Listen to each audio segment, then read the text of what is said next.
Welcome to the Anti-Pattern Podcast, your ticket to the revolution in digital thread technologies. Please welcome, live from Mannheim, Germany, your hosts, Christian Muccio and Michael Fenning.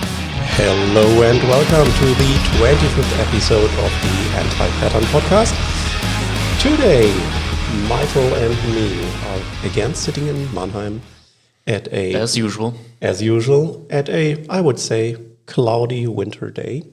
It's not too nice outside, yeah, and you see it on my pullover. Yeah, mine too. So, yours too, yeah. Pretty cozy. Yeah, I got very cold yesterday, so I thought today Yeah. I will try something thicker. Yeah, so today we do not have a technical topic. Not so much, yeah. But we want to keep you up to date what's going on. And in the company. A lot happened in the last time. Yeah. Since the last time. So today is a little update on in terms of what is the company doing, right? Where do we stand? Mm-hmm. And I guess we wanted to call this episode a couple of firsts and 1 second time. We will find a better episode title, I'm pretty sure. We'll probably have read it already. Yeah. So there's a couple of firsts, and the first that we would like to mention is we are in our first external financing round, not yet closed. We don't want to disclose too much information on this yet, but it's the first time we do this, right? Up until now, we have been financed, by our own money, by some revenue already, by some government grant, right? And this time is about external financing. We convinced one business angel to join us, help us here and there, right, and invest in the company. And we're looking for a institutional investor as well, right, to leverage his investment. So this should be, I guess, my main task for the next couple of weeks to go, right? And so we're in the middle of it, and this will actually help us to grow the company, right? And looking really, really much forward to it. Yeah. The nice thing about our business angel is that he is around in this area of, let's say, PLM for some time. Some decades. Yeah. And we've showed him our tool a couple of months ago. Yeah. And I don't want to say that he said, "Shut up and take my money," but it was something like that. This is what you say. Yeah. So, there's, I guess we were kind of convincing. Yeah, that's definitely true. Yeah. It was very motivating that someone with this experience says, "Oh, wow, this is cool. I want to invest." Yeah. Basically verified that our concept and what we want to work on is valid, right? So that makes it easier for us, of course. Yeah, so this is the financing round. The first time we do this externally, right? Then secondly, so at some point we need to spend the money, right? So what is we are going to spend the money on? And this is really, really great and something that I have been looking into and forward to a lot last couple of weeks, which is a new hire. So our first... No, it's not true what I'm saying. The second developer, right? The first additional developer, the first real employee, right? That now joins the company. His name is also Thomas. And what I wanted to do, I want to introduce something we can call the new hire alarm. And we briefly discussed this yesterday. What should be the new hire alarm? And I'm not sure if you're familiar with the name Steve Ballmer. Who was one CEO of Microsoft, right? Let me just play the track. So congratulations, Thomas, for joining the company. Developers.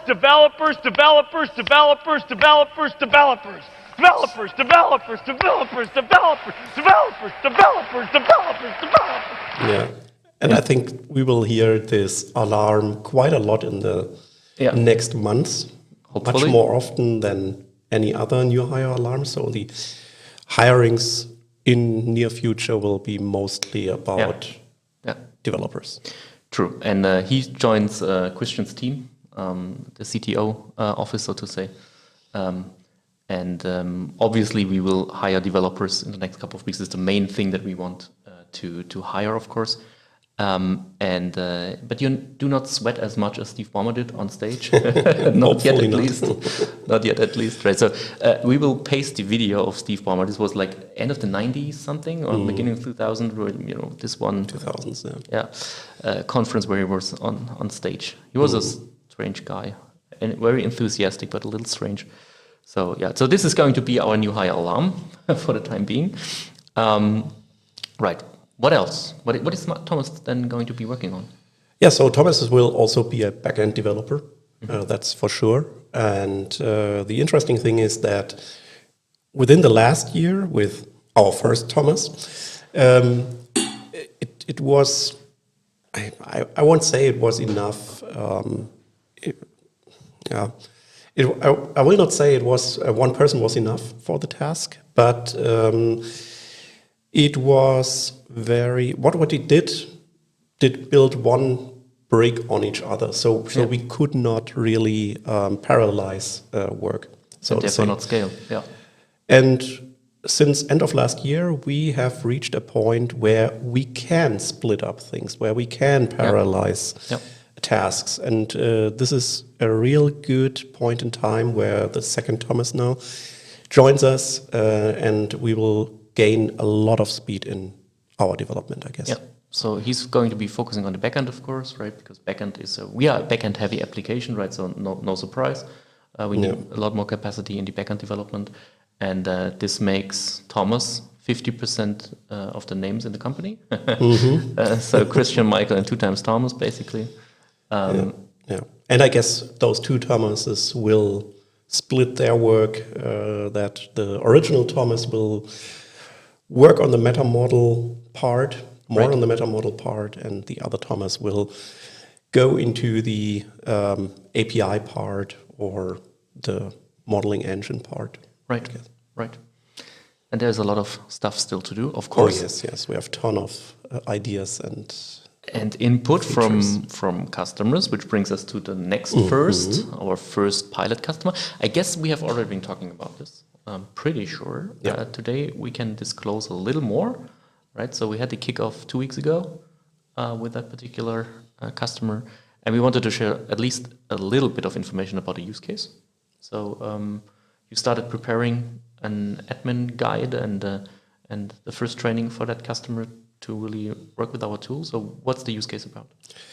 So the use case is basically about product structures, sales configuration, so CPQ in other words, and downstream bombs, or the downstream usage of bombs. And there we find a couple of single unconnected tools right now. And we will show our customer how to bring this information together.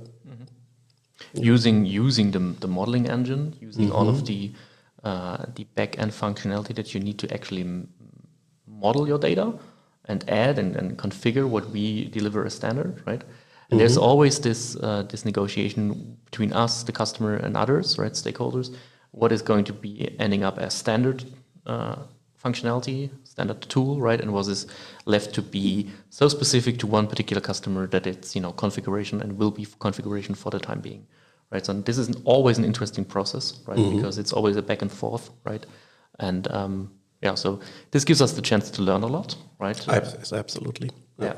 This year's strategy is 1 POC per quarter. This is the first one. I'm looking forward to additional ones, right? So to actually make the platform round, right? As we said, we do not see a live usage this year, maybe, right? Earliest end of this year, beginning of next year. So so POCs will help us to actually make the solution final and actually and will help the customer to understand the potential of our platform. Right. Cool, right? And then what else is new? What is the next first time? Yeah, you will visit a conference outside of the German-speaking area. Yeah, so I had to make it the first time outside Germany, and I thought about it. Oh no, we went to Austria last year. So it's the first time visiting a conference outside German-speaking countries. So a little artificial. Sounds a little constructed, right? But I will be in Warwick in the UK, March 25. For the Develop 3D Live conference, right? And our friend Michael Finocchiaro, he helped us getting there. So greetings, Michael. And I will be there, maybe talk about our solution a little, right? It's not real that we will not participate as a real big exhibitor, right? Because this is related to 3D CAD a lot, right? PLM, of course, as well, right, in the digital thread, but I guess it will not be the main focus. But still, looking really forward to it, to talk to customers, potential customers outside of Germany, right? And therefore also potentially different industries, right? Because Germany usually is mechanical engineering heavy, right? And machine construction heavy, right?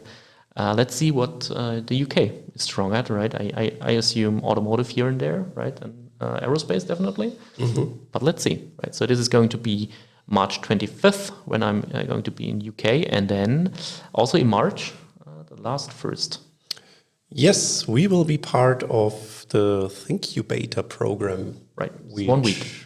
Yeah, which is 1 week long, and it's organized by the Mannheim Business School, right? It's a student organization at the University of Mannheim, Think, with a C, an exclamation mark, if I'm not mistaken.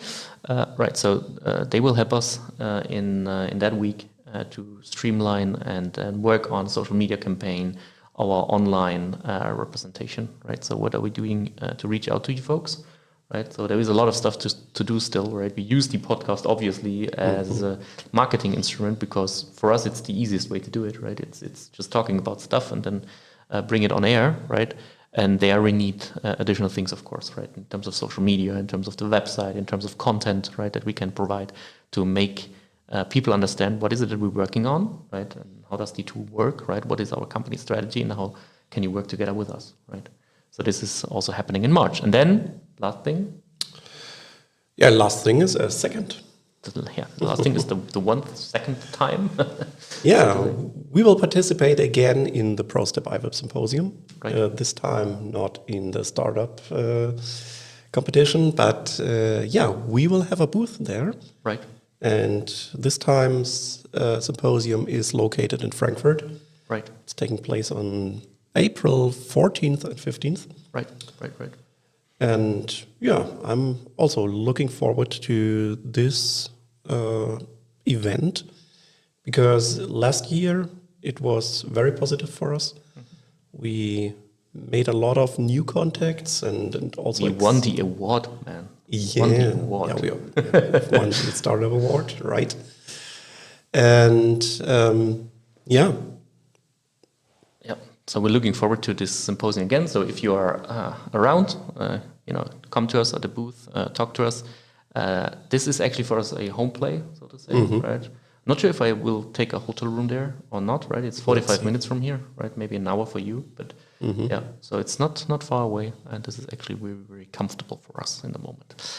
Cool. With that being said, for our video listeners, did you see that we got a new camera? So the quality increased, yeah. I hope the quality increased, and leave us a comment if you like the new look. Doesn't change really the people in front of the camera, right? So this is something we cannot change that easily, right? But the equipment is, we upgraded the equipment, that's true. Cool. Then, with that being said, thank you very much for listening in, and talk to you next time. Bye-bye. Goodbye.